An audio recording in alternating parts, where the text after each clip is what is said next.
जो कोरोना संक्रमण के कारण वर्तमान में स्थिति है उसकी लगातार समीक्षा माननीय मुख्यमंत्री के स्तर से एवं मुख्य सचिव द्वारा की जा रही है। जो कल कुछ मुख्य निर्देश दिए गए थे हम लोगों की प्रेस ब्रीफिंग के बाद, उसमें मुख्य रूप से था कि चूँकि काफ़ी लोग बाहर से आ रहे हैं, इसलिए जो क्वारंटाइन की व्यवस्था है उसको ब्लॉक के अलावा पंचायत लेवल पर स्कूलों में जो क्वारंटाइन सेंटर्स हैं उनको भी अपग्रेड कर दिया जाए और उनको भी उनकी व्यवस्था भी चुस्त दुरुस्त रखी जाए। दूसरा, स्वास्थ्य विभाग को कुछ रैंडम टेस्टिंग के लिए भी कहा गया है और ज़िलों में जो टेस्टिंग फैसिलिटीज़ हैं वो क्वालिटी उनमें मेंटेन रहे और जल्दी से जल्दी डिस्ट्रिक्ट्स में टेस्टिंग शुरू की जाए ताकि लोगों में थोड़ा कॉन्फिडेंस बढ़े। इस वजह से स्वास्थ्य विभाग को भी ये निर्देश दिया गया है। जो स्किल सर्वे कराया गया है और कराया जा रहा है उसके अनुसार जो एम्प्लॉयमेंट देने के लिए सभी जो कंसर्न विभाग हैं उनको निर्देश दिया गया है कि वो एडवांस में तैयारी करके रखें ताकि इनका क्वारंटाइन पीरियड जैसे ही पूरा होता है तो उनको रोज़गार की समस्या नहीं हो। इसके अलावा जो जैसा आप अवगत हैं कि काफ़ी इसमें चेन बनती है संक्रमित व्यक्ति से, तो ये भी कहा गया है माननीय मुख्यमंत्री द्वारा कि उसकी विधिवत समीक्षा करते रहें ताकि कोई कॉन्टैक्ट छूटे नहीं उसमें से, और जो भी हमारे फ्रंटलाइन वर्कर्स हैं उनके साथ अच्छा व्यवहार हो, सब लोग उनको प्रोत्साहित करें। तो ये कुछ निर्देश माननीय मुख्यमंत्री द्वारा दिए गए थे कल। जो कुछ फिगर्स हैं वो मैं जल्दी में आपको बता देता हूँ और उसके बाद हमारे साथ सेक्रेटरी ट्रांसपोर्ट भी जुड़े हुए हैं, वो बताएंगे फिर आपको कुछ इश्यूज़ पे। आपदा राहत केंद्रों की संख्या अभी आज की तिथि में 180 है हम लोगों के यहाँ, जिसमें लगभग 69,300 लोग हैं। पंचायत क्वारंटाइन सेंटर्स जो फंक्शनल हैं अभी की तिथि में आज जिनमें लोग हैं वो 988 हैं और उनमें लगभग 9,000 से थोड़े कम ही 8,800 के आसपास लोग आवासित हैं।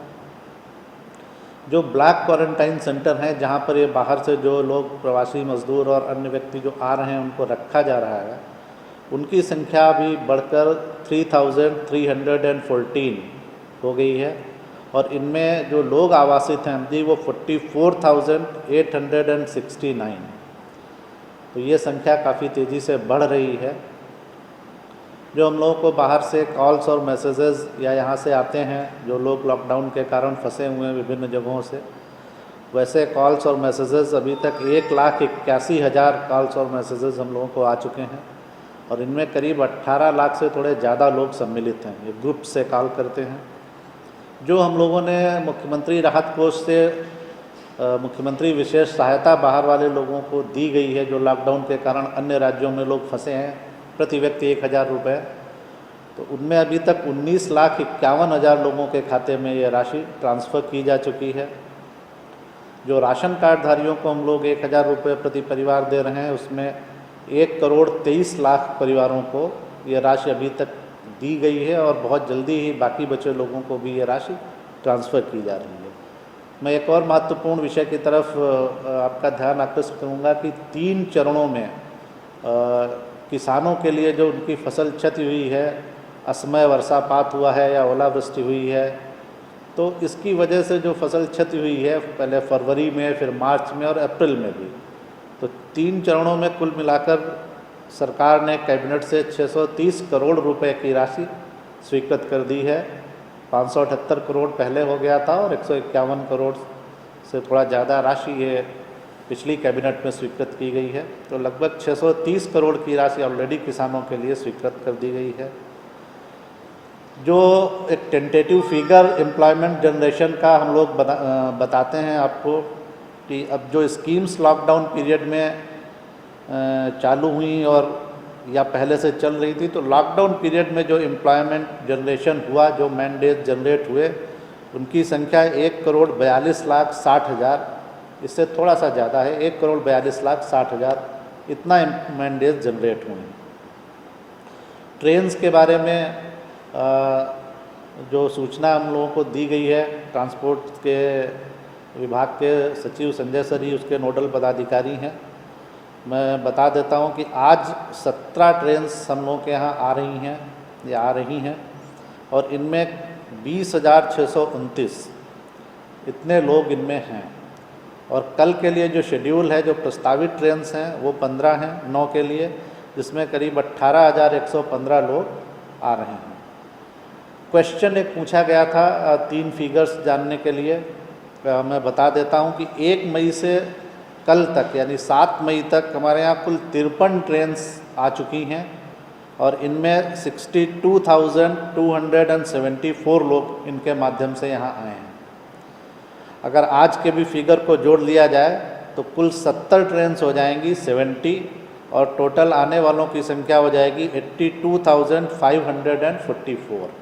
तो ये एक प्रश्न पूछा गया था। दूसरा ये प्रश्न पूछा गया था कि जो लोग यहाँ फंसे हुए हैं विभिन्न शहरों में और जाना चाह रहे हैं तो उनके लिए पास की व्यवस्था सरकार ने की है और जिलाधिकारी स्तर से ये पास निर्गत किए जा रहे हैं और जिनको भी आवश्यकता है तो गाइडलाइंस के अनुसार वो अपना आवेदन करते हैं जिलाधिकारी के पास और फिर वहाँ से नियम संगत रूप से पास इशू किए जा रहे हैं। और एक अंतिम क्वेश्चन था कि बाहर से जो लोग फॉरेन से आने वाले हैं उनके स्थिति के बारे में, तो इसमें मैं बताना चाहूँगा कि मिनिस्ट्री ऑफ एक्सटर्नल अफेयर्स यानी विदेश मंत्रालय ने बिहार सरकार को जो सूचना दी है अभी तक, उसके अनुसार कुल 2,75 इतने लोगों ने रजिस्ट्रेशन कराया है जो इंडियंस मिशंस हैं और जो बाहर फॉरेन कंट्रीज़ में, उनमें 2,075 इतने लोग अभी तक रजिस्टर करा चुके हैं आने के लिए। और अगर इनमें से अधिकांश लोग जो हैं 632 लोग यूक्रेन से आ रहे हैं, 480 लोग बांग्लादेश से हैं, 360 लोग ओमान से हैं और इसके अलावा कुछ अन्य कंट्रीज़ से भी लोग हैं। और पर ये कब आएंगे इसकी डेट्स ये जैसे ही कंफर्म होगी वो हम आपके साथ शेयर कर लेंगे। तो उनके लिए गया में ही वो लोग गया उनको लाया जा रहा है और वो गया में ही उनके लिए क्वारंटाइन की व्यवस्था रहेगी होटल्स वगैरह में। ये केवल इन्फॉर्मेशन ऐड करना था, लेकिन जैसे ही उसका शेड्यूल आता है कंफर्म तो हम आप लोगों के साथ शेयर करेंगे। 53 ट्रेन कल तक आ चुकी हैं और 53 ट्रेन से लगभग 65,000 यात्री, जिसमें 62,000 तो सीधे ट्रेन से थे और आसपास जो अन्य सड़क मार्ग से कुछ बॉर्डर्स पे आए थे उनको ले करके, उन सभी यात्रियों को लेकर के बस के माध्यम से संबंधित प्रखंडों में, जिलों में पहुंचा दिया गया है। और आज 17 ट्रेनें 20,270 यात्रियों को लेकर के आ रही हैं। मैं आपको बताना चाहूँगा कि ये ट्रेन लगातार 24 घंटे चल रही है और इसमें कल रात के 10 बजे से लेकर के सुबह तक 3 ट्रेन आई और हमारे सभी जिला पदाधिकारी, पुलिस अधीक्षक पूरी रात कैंप करके उन यात्रियों को रात में ही संबंधित जिलों में भेजने के लिए तैयारी की गई और उनको सभी को भेजा गया। तो ये ट्रेन मूवमेंट लगातार 24 घंटे चल रहा है और बिहार सरकार सभी राज्यों के साथ लगातार संपर्क में है। मैं स्वयं, हमारे मुख्य सचिव महोदय, प्रधान सचिव आपदा विभाग, सभी लोग लगातार अन्य राज्यों के संपर्क में हैं, जिससे कि एक बेहतर समन्वय सभी राज्यों के साथ बनाया जा सके। आज का जो मुख्य बिंदु मैं आपको बताना चाहूँगा वो है कोटा से जो हमारे बच्चों की वापसी। कोटा से लगातार बच्चों को वापस लाने के लिए कई अनुरोध आ रहे थे और राज्य सरकार के विशेष अनुरोध पर भारत सरकार ने रेल से उनको लाने के लिए अनुमति प्रदान की। पहले ये निर्णय कई लोग मांग कर रहे थे कि बस से उनको लाया जाए और बस से लाने का निर्णय बच्चों के हित में भी नहीं था और बच्चों ने वापस आकर के, कई छात्र छात्राओं ने ये बयान दिया कि यदि बस से आते तो हम इतनी सुखद यात्रा करके नहीं आते जो हमने ट्रेन से की है। ट्रेन में टॉयलेट की फैसिलिटी है, सोने की फैसिलिटी है, सुरक्षा है और कोटा से यदि बस से आते 24 घंटे 48 घंटे में तो काफ़ी असुरक्षित माहौल में वो आते और रास्ते में, चूंकि अधिकांश जगह अभी लॉकडाउन के कारण रेस्टोरेंट, बीच में ढाबे सभी बंद है, तो उनको कई प्रकार की परेशानी का सामना करना पड़ता। तो मैं आपको कुछ फिगर्स देना चाहूँगा जो बहुत इंपॉर्टेंट है। कोटा जिला प्रशासन ने ये बताया था कि 11,800 बच्चे कोटा में हैं और उसके आलोक में हम लोगों ने ट्रेन की व्यवस्था की और कल तक आखिरी ट्रेन चली है और आज आखिरी ट्रेन अब बिहार में पहुंच रही है। मैं बताना चाहूँगा आपको कि 11 ट्रेन कुल कोटा से हम लोगों ने छात्र छात्राओं के लिए चलाई और उसमें 13,473 लोग 13,473 हमारे छात्र छात्राएं जो बिहार के स्टूडेंट्स हैं उनको वापस लाया गया। और ये 10 स्थानों पर हम लोग लेकर आए ताकि उनको आगे की यात्रा बहुत लंबी नहीं करनी पड़े। इसके लिए बरौनी में 2 ट्रेन मंगवाई गई और बरौनी के अलावा गया, दरभंगा, दानापुर, कटिहार, मुजफ्फरपुर, मोतिहारी, बिहार शरीफ, सहरसा और भोजपुर, आज आरा में भी आखिरी ट्रेन आ रही है। तो इन सब जगह को मिला करके 13,473 बच्चे यहाँ पहुँचे। इनमें सभी जिलों के बच्चे हैं। सबसे अधिक जो बच्चे हैं वो पटना के 1250 बच्चे थे, इसमें नालंदा के 952 बच्चे थे, वेस्ट चंपारण के 750 बच्चे थे, मधुबनी दरभंगा के लगभग 600 बच्चे थे, मधेपुरा के 572, गया के 553 और इसी प्रकार अन्य जिलों के छात्र छात्राएं।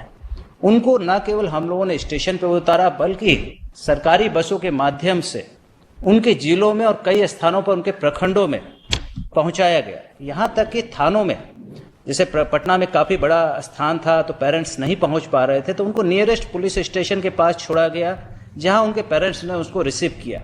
तो ये पूरी व्यवस्था इतनी स्मूथ तरीके से की गई कि ताकि जो बच्चे इस लॉकडाउन के कारण जो परेशान महसूस कर रहे थे उनको अपने राज्य में आकर के किसी प्रकार की परेशानी का सामना नहीं करना पड़े।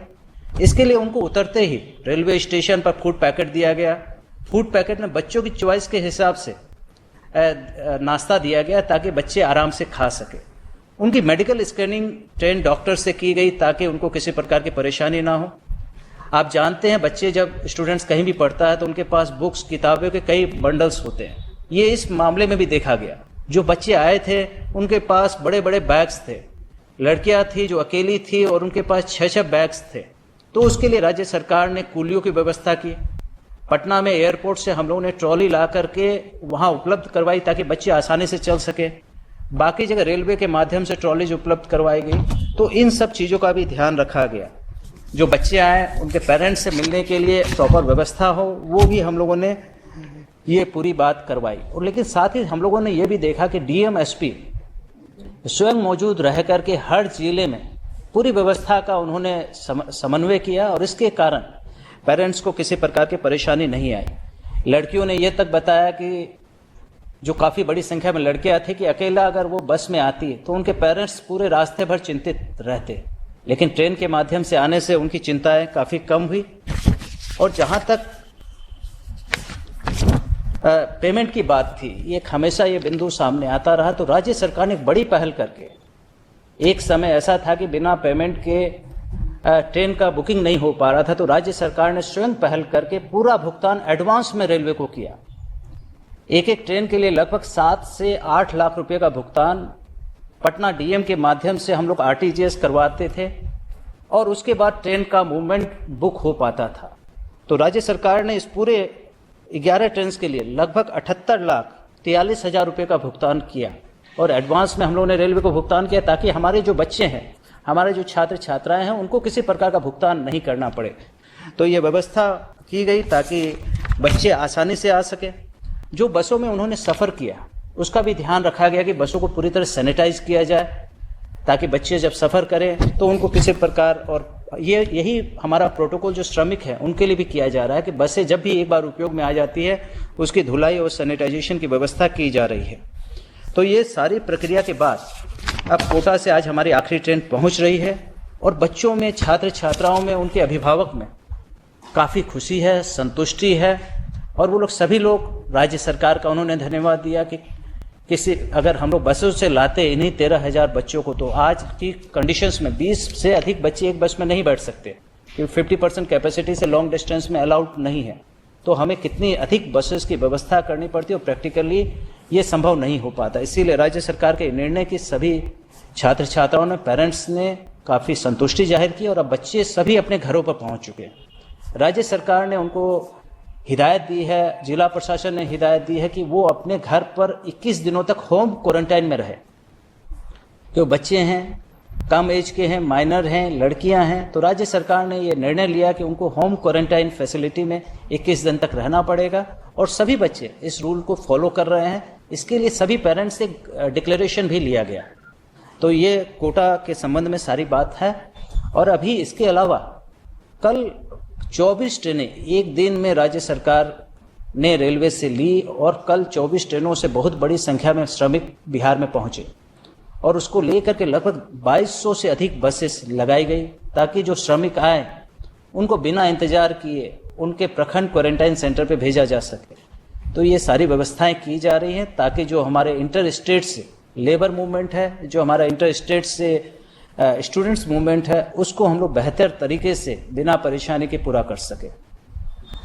बिहार के आधुनिक अस्पतालों में से एक NSMCH multi speciality 350 bedded hospital, अनुभवी डॉक्टर एवं ट्रेन्ड पैरामेडिकल स्टाफ, विश्व स्तरीय सुविधाओं के साथ अत्याधुनिक ऑपरेशन थिएटर, ICU, NICU, निशुल्क OPD परामर्श, 24 घंटे इमरजेंसी सर्विसेज और जटिल गर्भावस्था का इलाज। Netaji Subhash medical college and hospital, Amhara, Bihta, Patna.